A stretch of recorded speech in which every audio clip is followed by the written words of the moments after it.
you want to practice your free motion quilting and not make things that you just throw away, it's so easy.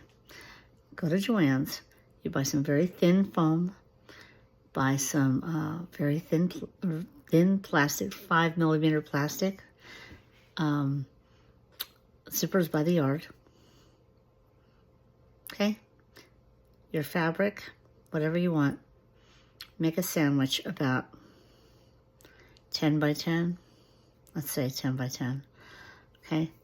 Make a sandwich, quilt it up, okay? Practice your free motion quilting on those things. Make little sandwiches and practice your free motion quilting. And when you're done with it, make a project bag. Take the plastic that you bought, the vinyl, take the zippers by the yard. There's lots of videos.